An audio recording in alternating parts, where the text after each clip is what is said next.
ಓಂ ಶ್ರೀ ಗುರುಭ್ಯೋ ನಮಃ. ಆತ್ಮೀಯ ಸಾಯಿ ಸ್ಮೃತಿ ವಾಚಕರಲ್ಲಿ ಸಪ್ರೇಮ ಸಾಯಿರಾಮ್. ಆತ್ಮೀಯರೇ, ಈ ದಿನ ವಿಶ್ವವಸುನಾಮ ಸಂವತ್ಸರದ ಭಾದ್ರಪದ ಬಹುಳ ಅಮಾವಾಸ್ಯೆ. ಈ ದಿನ ಭಾನುವಾರ. ಈ ದಿನ ಪುಬ್ಬ ನಕ್ಷತ್ರ ಇರ್ತದೆ 11ರವರೆಗೂ, ಆಮೇಲೆ ಉತ್ತರ ನಕ್ಷತ್ರ ಬರ್ತದೆ. ಈ ದಿನದ ಯೋಗಗಳು ಕರ್ಣಗಳಂದರೆ ಶುಭ ಯೋಗ ಇರ್ತದೆ, ಚತುಷ್ಪಾತ ಅಂತಕ್ಕಂಥ ಕರ್ಣ ಇರ್ತದೆ. ಆತ್ಮೀಯರೇ, ಈ ದಿನ ಬಹಳ ಪವಿತ್ರವಾದ ದಿನ. 15 ದಿನದ ಪಿತೃಪಕ್ಷ ಅಂತ್ಯವಾಗ್ತಕ್ಕಂಥ ದಿನ. ಈ 15 ದಿನದಲ್ಲಿ ಭಾಳ ಜನ ಪಿತೃಗಳಿಗೆ ಗೌರವ ಸೂಚಕ್ಕೋಸ್ಕರ ಅವ್ರಿಗೆ ಮಾಡಬೇಕಾಗಿರ್ತಕ್ಕಂತಹ ಅಪರ ಕಾರ್ಯಗಳೆಲ್ಲ ಮಾಡಿರ್ತಾರೆ, ಪಕ್ಷಗಳೆಲ್ಲ ಆಚರಿಸಿರ್ತಾರೆ. ಇದು ಕಡೆ ದಿನ, ಏನೋ ಮಹಾಲಯ ಅಮಾವಾಸ್ಯೆ. ಮಹಾಲಯ ದಿನ ಎಲ್ಲರೂ ಉಳಿದಿರ್ತಕ್ಕಂಥವರೆಲ್ಲ ಈ ದಿನ ತರ್ಪಣ ಬಿಡ್ತಕ್ಕಂಥವ್ರು ಬಿಡ್ತಾರೆ, ಪಕ್ಷ ಮಾಡ್ತಕ್ಕಂಥವ್ರು ಮಾಡ್ತಾರೆ. ಇನ್ನು ಕೆಲವರು ಸಮಾಧಿಗಳಿರ್ತಕ್ಕಂಥವ್ರು ಸಮಾಧಿಗಳಿಗೆ ಪೂಜೆ ಮಾಡಿ, ಸಮಾಧಿಗಳಿಗೆ ಹೂನಾರಗಳು ಹಾಕಿ ತೊಳೆದು ಅದಕ್ಕೆಲ್ಲ ತೆಂಗಿನಕಾಯಿ ಹೊಡೆದು ಪೂಜೆ ಮಾಡ್ಕೊಬರ್ತಾರೆ. ಇದು ನಮ್ಮ ಹಿಂದೂ ಸಂಪ್ರದಾಯದಲ್ಲಿ ಅಚಾನಕವಾಗಿ ಬಂದಿರತಕ್ಕಂಥ ಒಂದು ಸಂಪ್ರದಾಯ. ಪಿತೃಗಳನ್ನು ಧ್ಯಾನಿಸ್ತಕ್ಕಂಥದ್ದು. ಈ ದಿನ ಅದಕ್ಕೆ ಅಂತ್ಯ ಹಾಡ್ತೀವಿ. ಆದ್ಮೇಲೆ ಈ ದಿನ ಅಮಾವಾಸ್ಯೆನ ಮಹಾನವಮಿ ಅಮಾವಾಸ್ಯೆ ಅಂತ ಕರೀತಾರೆ. ಮಹಾನ್ ಅಂದರೆ ಇಲ್ಲಿಂದ ನಾಳೆಯಿಂದ ಆಚೆಗೆ ನವಮಿ ಕಾರ್ಯಕ್ರಮಗಳು, ಮಹಾನವಮಿ ಶುರುವಾಗ್ತದೆ.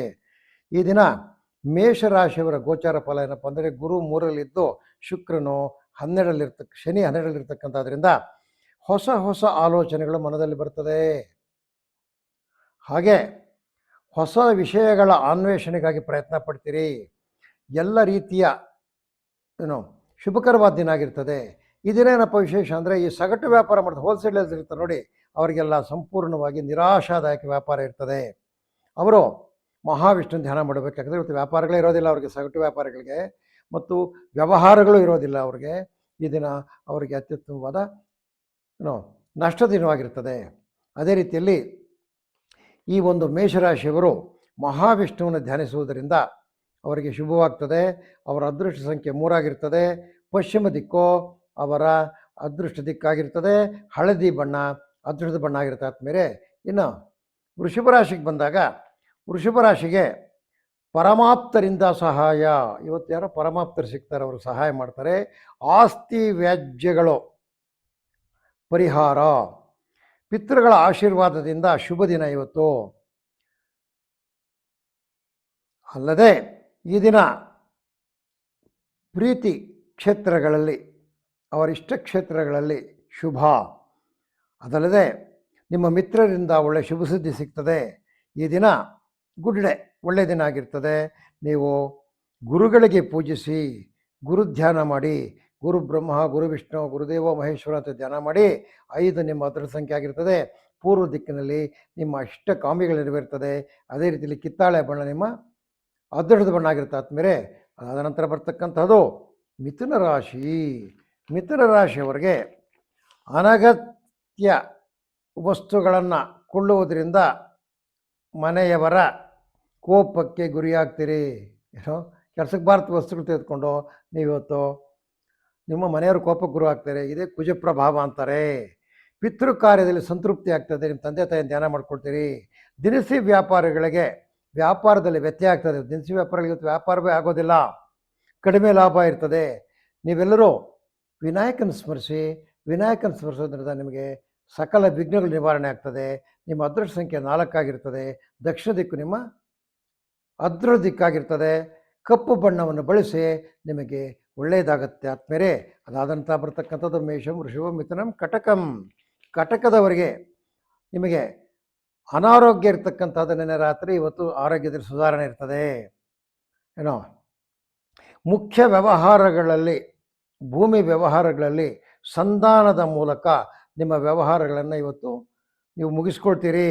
ವ್ಯಾಪಾರ ಹೂಡಿಕೆಗಳಲ್ಲಿ ನೀವು ಮನಸ್ಸು ಮಾಡ್ತೀರಿ. ಈ ದಿನ ಹೂವು, ಹಣ್ಣು, ತರಕಾರಿ ವ್ಯಾಪಾರಿಗಳಿಗೆ ಒಳ್ಳೆ ಲಾಭದಾಯಕ ಆದ ವ್ಯಾಪಾರ ಆಗಿರ್ತದೆ. ಶ್ರೀ ರಾಮದೇವ್ರ ಧ್ಯಾನ ಮಾಡಿ. ರಾಮಾಯ ನಮಃ ಓಂ, ರಾಮಭದ್ರಾಯ ನಮಃ ಓಂ, ರಾಮಚಂದ್ರಾಯ ನಮಃ ಅಂತೇಳಿ ನೀವು ಧ್ಯಾನ ಮಾಡಿ. 2 ನಿಮ್ಮ ಅದೃಷ್ಟ ಸಂಖ್ಯೆ ಆಗಿರ್ತದೆ. ಉತ್ತರ ನಿಮ್ಮ ಅದೃಷ್ಟದ ದಿಕ್ಕಾಗಿರ್ತದೆ. ನೀಲಿ ಬಣ್ಣವನ್ನು ನೀವು ಈ ದಿನ ಉಪಯೋಗಿಸಿದ್ರೆ ಒಳ್ಳೆಯದಾಗ್ತದೆ. ಅಲ್ಲಿಂದ ಬರ್ತಕ್ಕಂಥದ್ದು ಸಿಂಹರಾಶಿ. ಈ ಸಿಂಹರಾಶಿ ಏನಪ್ಪ ಮಾಡ್ತಾರೆ ಅಂದರೆ, ಕುಟುಂಬದವರಿಂದ ಶೈಕ್ಷಣಿಕ ಕ್ಷೇತ್ರಗಳಿಗೆ ಹೋಗ್ತಾರೆ, ಪುಣ್ಯಕ್ಷೇತ್ರಗಳಿಗೆ ಹೋಗ್ತಾರೆ, ಮತ್ತು ಅಲ್ಲಿ ಉತ್ತಮವಾದ ದಿನ ಆಗಿರುತ್ತೆ. ಅವ್ರಿಗೆ ದೇವ್ರನ್ನ ಧ್ಯಾನಿಸ್ತಾರೆ, ಪಿತೃಗಳನ್ನ ಧ್ಯಾನಿಸ್ತಾರೆ. ಆಯಿತಾ, ಆದಾಯ ಶೂನ್ಯ ಇದ್ದರೂ ಸಹ ಒಳ್ಳೆಯ ಮನಸ್ಸಿಗೆ ಸಂತೋಷ ಇರ್ತದೆ. ಚಿನ್ನ ಬೆಳ್ಳಿ ವ್ಯಾಪಾರ ಮಾಡೋರ್ಗಂತೂ ಇವತ್ತು ಭಾರಿ ಕೆಟ್ಟ ದಿನ. ಇವ್ರಿಗೆ ವ್ಯಾಪಾರವೇ ಆಗೋದಿಲ್ಲ, ವ್ಯಾಪಾರದಲ್ಲಿ ಕುಸಿತ ಆಗ್ತದೆ. ಆದಮೇಲೆ ಇವರು ಗುರುಗಳು ಧ್ಯಾನ ಮಾಡಬೇಕು. ನೀವೆಲ್ಲರೂ ಸೇರಿಕೊಂಡು ಸಿಂಹರಾಶಿಯವರು ಗುರು ಬ್ರಹ್ಮ ಗುರು ವಿಷ್ಣು ಅಂತೇಳಿ ಗುರು ಧ್ಯಾನ ಮಾಡಿ. ಪೂರ್ವ ದಿಕ್ಕು ನಿಮಗೆ ಅದೃಷ್ಟಕರವಾದ ದಿಕ್ಕಾಗಿರ್ತದೆ. ನೇರಳೆ ಬಣ್ಣ ನಿಮಗೆ ಅದೃಷ್ಟವನ್ನು ತಂದು ಕೊಡ್ತದೆ. ಆದಮೇಲೆ ಅದೇ ರೀತಿಯಲ್ಲಿ ಕನ್ಯಾ ರಾಶಿಯವರು ಈ ದಿನದ ಫಲ ಏನಪ್ಪ ಅಂದರೆ, ಮನೆಯಲ್ಲಿ ಮಂಗಳ ಕಾರ್ಯಗಳ ಪ್ರಸ್ತಾಪ. ಈ ದಿನ ಯಾವುದೋ ಒಂದು ಮಂಗಳ ಕಾರ್ಯ ಮಾಡಬೇಕು ಅಂತ ನೀವೆಲ್ಲ ಪ್ರಸ್ತಾಪ ಮಾಡ್ಕೊಳ್ತೀರಿ. ಏನೋ ಸಂತಸದ ದಿನ.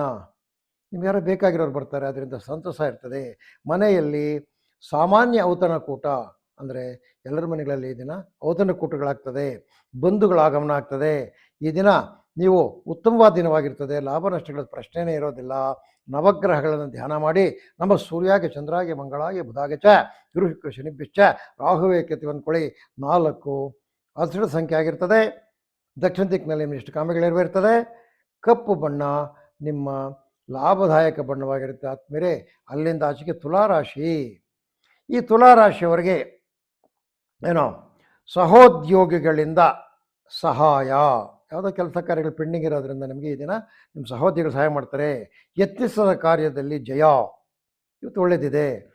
ವಿದ್ಯಾರ್ಥಿಗಳಿಗೆ ಅನುಕೂಲದ ದಿನ. ಭಾಳಷ್ಟು ಜನ ವಿದ್ಯಾರ್ಥಿಗಳು ಈ ದಿನ ಭಾಳ ಸಂತೋಷವಾಗಿರ್ತಾರೆ. ಯಾಕಂದರೆ ಇನ್ನು ರಜಾ ಬಂದಿರೋದು ಏನು ಕಾರಣ ಗೊತ್ತಿಲ್ಲ, ದಸರಾ ರಜಾ ಬಂದಿರೋಕ್ಕೋಸ್ಕರ ಭಾಳ ಸಂತೋಷವಾಗಿರ್ತಾರೆ ವಿದ್ಯಾರ್ಥಿಗಳು. ವೈದ್ಯರಿಗೆ ಸಾಮಾನ್ಯವಾದ ವ್ಯಾಪಾರ. ಯಾವಾಗಲೂ ವೈದ್ಯರಿಗೆ ಸುಮಾರು ಜನ ಇರ್ತಕ್ಕಂಥವ್ರು ಈ ದಿನ ಸ್ವಲ್ಪ ಕಡಿಮೆ ಇರ್ತಾರೆ. ಪ್ರೊಫೆಷನ್ಗೆ ಏನು ತೊಂದರೆ ಇಲ್ಲ, ಆಯಿತಾ. ಧನಾದಾಯದಲ್ಲಿ ಸ್ವಲ್ಪ ಕುಸಿತ ಆಗ್ತದೆ. ನೀವು ಆಂಜನೇಯನ ಧ್ಯಾನ ಮಾಡಿ, ನಿಮಗೆಲ್ಲ ಒಳ್ಳೆಯದಾಗ್ತದೆ. ನಿಮ್ಮ ಅದೃಷ್ಟ ಸಂಖ್ಯೆ 1 ಆಗಿರ್ತದೆ. ಪೂರ್ವ ದಿಕ್ಕು ನಿಮ್ಮ ಇಷ್ಟ ಕಾಮೆಯನ್ನು ಕೊಡ್ತಕ್ಕಂಥ ದಿಕ್ಕಾಗಿರ್ತದೆ. ನೇರಳೆ ಬಣ್ಣ ಬಳಸಿ.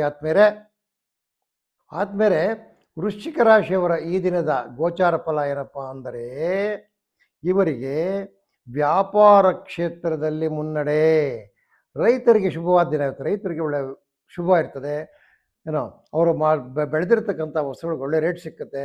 ಅವರಿಗೆ ಒಳ್ಳೆಯ ವ್ಯಾಪಾರ ಆಗ್ತದೆ ಮತ್ತು ರೈತರು ಸಂತೋಷವಾಗಿರ್ತಾರೆ. ಅದೇ ರೀತಿಯಲ್ಲಿ ಅವರ ಸಂಖ್ಯೆ ಅದೃಷ್ಟ 2 ಆಗಿರ್ತದೆ. ಉತ್ತರ ದಿಕ್ಕು ಉತ್ತಮ ದಿಕ್ಕಾಗಿರ್ತದೆ.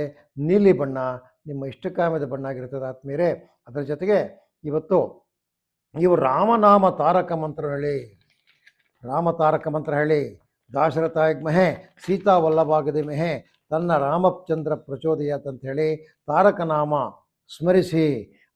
ಈಗ ಧನುರಾಶಿಯವರಿಗೆ ಶಿಕ್ಷಣ ಕ್ಷೇತ್ರಗಳಲ್ಲಿ ಕೆಲಸ ಮಾಡುವವರಿಗೆ ಶುಭ ಸುದ್ದಿ. ಸ್ಕೂಲ್ಗಳಲ್ಲಿ ಮೇಸ್ಟ್ರುಗಳು ಮಾಡ್ತಾ ಇರ್ತಾರಲ್ಲ, ಅವ್ರಿಗೆ ಶುಭ ಸುದ್ದಿ. ವ್ಯಾಪಾರಸ್ಥರಿಗೆ ಸಾಮಾನ್ಯ ಲಾಭ, ಆಯಿತಾ. ವಕೀಲರಿಗೆ ಹೊಸ ವ್ಯವಹಾರಗಳು ಕುದುರುವಿಕೆ. ಯಾರು ವಕೀಲ ವೃತ್ತಿ ಮಾಡ್ತಾರೆ ಅವ್ರಿಗೆ ಹೊಸ ಹುಡ್ಕೊಂಡು ಬರ್ತದೆ ಗಿರಾಕಿಗಳು. ಇವತ್ತು ನೀವು ದೇವಿಯ ಸ್ತೋತ್ರ ಬಳಸಿ. 7 ಅದೃಷ್ಟ ಸಂಖ್ಯೆ. ಉತ್ತರ ದಿಕ್ಕು ನಿಮ್ಮ ಇಷ್ಟಕಾಮ ಕೊಡ್ತಕ್ಕಂಥ ದಿಕ್ಕಾಗಿರ್ತದೆ. ಬಿಳಿ ಬಣ್ಣ ನಿಮ್ಮ ಉತ್ತಮ ಬಣ್ಣವಾಗಿರುತ್ತೆ. ಆದಮೇಲೆ ಮಕರ ರಾಶಿಯವರು ಹಲವಾರು ಗೊಂದಲಗಳಿಂದ ಬಿಡುಗಡೆ ಹೊಂದುತ್ತಾರೆ. ಇವತ್ತು ಮಕರ ರಾಶಿಯವರು ಸುಮಾರು ಗೊಂದಲಗಳಿತ್ತು ನಿಮಗೆ, ಹಲವಾರು ಗೊಂದಲಗಳು. ಆ ಗೊಂದಲಗಳೆಲ್ಲ ನಿವಾರಣೆ ಆಗಿಬಿಡ್ತದೆ ಇವತ್ತು, ಆಯಿತಾ. ಬಂಧುಗಳ ಸಹಾಯ. ಇವತ್ತು ನಿಮಗೇನಾಗ್ತದೆ, ಬಂಧುಗಳ ಸಹಾಯ ಸಿಗ್ತದೆ. ಹಾಗೂ ತಟಸ್ಥವಾದ ದಿನ. ಲಾಭವೂ ಇಲ್ಲ, ನಷ್ಟವೂ ಇಲ್ಲ. ನೀವು ಗುರುಗಳನ್ನು ಧ್ಯಾನಿಸಿ. 2 ನಿಮ್ಮ ಅದೃಷ್ಟ ಸಂಖ್ಯೆ. ಉತ್ತರ ದಿಕ್ಕು ನಿಮ್ಮ ಇಷ್ಟಕಾಮೆಯನ್ನು ಕೊಡುತ್ತದೆ. ನೀಲಿ ಬಣ್ಣ ನಿಮ್ಮ ಉತ್ತಮ ಬಣ್ಣ ಆಗಿರುತ್ತದೆ. ಕುಂಭರಾಶಿಯವರಿಗೆ ವ್ಯಾಪಾರ ಕ್ಷೇತ್ರದಲ್ಲಿ ದೃಢ ನಿರ್ಧಾರದಿಂದ ಅಲ್ಪ ಆದಾಯ. ಏನೋ ವಸ್ತು ಇರ್ತದೆ ವ್ಯಾಪಾರ ಮಾಡೋಕ್ಕೆ, ಯಾವುದೋ ನಿರ್ಧಾರ ತೆಗೆದುಕೊಂಡ್ಬಿಡ್ತೀರಿ, ಏನಾದರೂ ಮಾಡಿ ಸರ್ಕಲ್ ಮುಗಿಸ್ಬಿಡ್ಬೇಕು ಅಂತ. ಅಂಥ ಸಮಯದಲ್ಲಿ ಆದಾಯ ಕಡಿಮೆ ಆಗ್ತದೆ. ವಿದ್ಯಾರ್ಥಿಗಳಿಗೆ ಸಂತಸ ದಿನ. ವೈದ್ಯರು ಔಷಧ ವ್ಯಾಪಾರಿಗಳಿಗೆ ಅಲ್ಪ ಆದಾಯ. ಅದೇ ರೀತಿಯಲ್ಲಿ ನೀವು ಆಂಜನೇಯ ಸ್ವಾಮಿ ಧ್ಯಾನ ಮಾಡ್ಕೊಳ್ಳಿ. ಆಂಜನೇಯಾಯ ನಮಃ ಅಂದ್ಕೊಳ್ಳಿ. 6 ಅಂತಕ್ಕಂಥದ್ದು ಅದೃಷ್ಟ ಸಂಖ್ಯೆ. ಪಶ್ಚಿಮ ದಿಕ್ಕಿನಲ್ಲಿ ನಿಮ್ಮ ಇಷ್ಟಕಾಮ ನೆರವೇರ್ತದೆ. ಹಸಿರು ಬಣ್ಣ ನಿಮ್ಮ ಅದೃಷ್ಟದ ಬಣ್ಣ ಆಗಿರ್ತದೆ. ಮೀನರಾಶಿಯವರು ಈ ದಿನ ನಿಮ್ಮ ವಿರುದ್ಧ ನಿಮ್ಮ ವೈರಿಗಳು ಪಿತೂರಿಗಳು ಷಡ್ಯಂತ್ರಗಳು ನಡೆಸ್ತಾರೆ. ಆದಾಗ್ಯೂ ಚಾಕಚಕ್ಯತೆಯಿಂದ ಅದನ್ನು ಎದುರಿಸ್ತೀರಿ. ಮಿತ್ರರಲ್ಲಿ ಭಿನ್ನಾಭಿಪ್ರಾಯ ಬರ್ತದೆ. ವ್ಯಾಪಾರಗಳಲ್ಲಿ ಸಾಮಾನ್ಯ ಲಾಭ ಬರ್ತದೆ. ಗುರುವಿನ ಧ್ಯಾನಿಸಿ. ಶನಿಯಿಂದ ಆಗ್ತಕ್ಕಂಥ ನಷ್ಟಗಳು ಕಡಿಮೆ ಆಗ್ತದೆ. 8 ಅದೃಷ್ಟ ಸಂಖ್ಯೆ ಆಗಿದೆ. ದಕ್ಷಿಣ ನಿಮ್ಮ ಉತ್ತಮ ದಿಕ್ಕಾಗಿದೆ ಮತ್ತು ಕೆಂಪು ಬಣ್ಣ ನಿಮ್ಮ ಅದೃಷ್ಟ ಬಣ್ಣ ಆಗಿರ್ತದೆ. ಇದು ದ್ವಾದಶ ರಾಶಿಯವರ ಗೋಚಾರ ಫಲ. ಆದ್ಮೇಲೆ ಈ ದಿನ ಮಹಾಲಯ. ಆದಮೇಲೆ ಈ ದಿನದ ಗೋಚಾರ ಫಲಗಳಾದ ಮೇಲೆ ಈ ದಿನ ಬಹಳ ಅದ್ಭುತವಾದ ಮತ್ತು ಪವಿತ್ರವಾದ ದಿನ. ಇವತ್ತು ಕೇತು ಕ್ಷೇತ್ರ ಅಂದರೆ ಮೋಕ್ಷ. ಕೇತು ಏನು ಕೊಡ್ತಾನೆ? ಮೋಕ್ಷ ಕೊಡ್ತಾನೆ ಅಂತ ಹೇಳಿದ್ವಿ. ಕೇತುವಿನ ಕ್ಷೇತ್ರ ಇರ್ತಕ್ಕಂಥ ದಿನ, ಮೋಕ್ಷಕಾರಕವಾದ ದಿನ, ಅಂದರೆ ಪಿತೃಗಳನ್ನು ಧ್ಯಾನಿಸ್ತಕ್ಕಂಥ ದಿನ ಆಗಿದೆ. ಈ ದಿನ ಎಲ್ಲರೂ ತಮ್ಮ ತಮ್ಮ ಸರ್ವ ಕಾರುಣ್ಯ ಪಿತೃಗಳಿಗೆ ತರ್ಪಣಗಳು ಕೊಡಿ, ಪಿಂಡ ಪ್ರದಾನ ಮಾಡಿ, ಅವರ ಹೆಸರಲ್ಲಿ ಪಕ್ಷ ಮಾಡಿ, ಅವರ ಹೆಸರಲ್ಲಿ ದಾನ ಧರ್ಮಗಳನ್ನು ಕೊಡಿ, ಅವರಿಗೆ ಪ್ರಿಯವಕರವಾಗಿರ್ತಕ್ಕಂತಹ ತಿಂಡಿಗಳನ್ನು ಮಾಡಿ ಜನಗಳಿಗೆ ಹಾಕಿ ಸ್ವಲ್ಪ ಜನಕ್ಕೆ ದಾನ ಮಾಡಿ. ಇದರಿಂದ ನಿಮಗೆ ಬಹಳ ಒಳ್ಳೆಯದಾಗ್ತದೆ, ಮೋಕ್ಷ ಸಾಧನ ಆಗ್ತದೆ. ನಿಮಗೆಲ್ಲರಿಗೂ ನಿಮ್ಮ ಪಿತೃಗಳ ಆಶೀರ್ವಾದ ಸದಾ ಇರಲಿ ಅಂತೇಳಿ ನಾನು ನಿಮ್ಮ ಭಗವಂತನ ಧ್ಯಾನಿಸ್ತಾ ಈ ದಿನದ ಕಾರ್ಯಕ್ರಮ ಮುಗಿಸ್ತಾ ಇದ್ದೀವಿ. ಈ ದಿನ ನಮ್ಮ ಒಂದು ಕಾರ್ಯಕ್ರಮ ಮಾಡಿರ್ತಕ್ಕಂಥವರು ಇಷ್ಟವಾಗಿರ್ತಕ್ಕಂಥವ್ರು ಲೈಕ್ ಕೊಡಿರಿ ಮತ್ತು ಈ ವಿಷಯವನ್ನು ಮುಂದಕ್ಕೆ ಶೇರ್ ಮಾಡಿ. ಮತ್ತು ದಯವಿಟ್ಟು ಆದ್ಮೇಲೆ ನೀವೆಲ್ಲ ಸಬ್ಸ್ಕ್ರೈಬ್ ಮಾಡಿ. ಸಬ್ಸ್ಕ್ರೈಬ್ ಮಾಡಿದ್ರೆ, ಯಾಕಂದರೆ ನಾವು ಇನ್ನು 2 ದಿನದಲ್ಲಿ ವಾಟ್ಸಪ್ ನಿಲ್ಲಿಸ್ತಾ ಇದ್ದೀವಿ.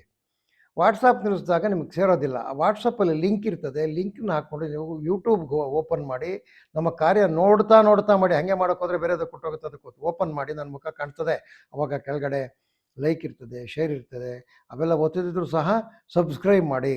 ಸಬ್ಸ್ಕ್ರೈಬ್ ಮಾಡೋದ್ರಿಂದ ನಮಗೆ ಹೆಚ್ಚಿನ ಉತ್ಸಾಹ ಸಿಗ್ತದೆ. ನಮಗೆ ವ್ಯೂಸ್ಗೆ ಮತ್ತು ಸಬ್ಸ್ಕ್ರೈಬ್ಗೆ ತಾಳೆ ಆಗ್ತಾಯಿಲ್ಲ. ದಯವಿಟ್ಟು ತಾವು ಇದನ್ನು ಮನಸ್ಸಲ್ಲಿ ಇಟ್ಕೊಂಡು ದಯವಿಟ್ಟು ಎಲ್ಲರೂ ಸಬ್ಸ್ಕ್ರೈಬ್ ಮಾಡಿ ಅಂತ ತಮ್ಮಲ್ಲಿ ಕಳಕಳಿಯಾಗಿ ಮನವಿ ಮಾಡ್ತೇನೆ. ಓಂ ಜೈ ಶ್ರೀ ಜೈ ಶ್ರೀರಾಮ್.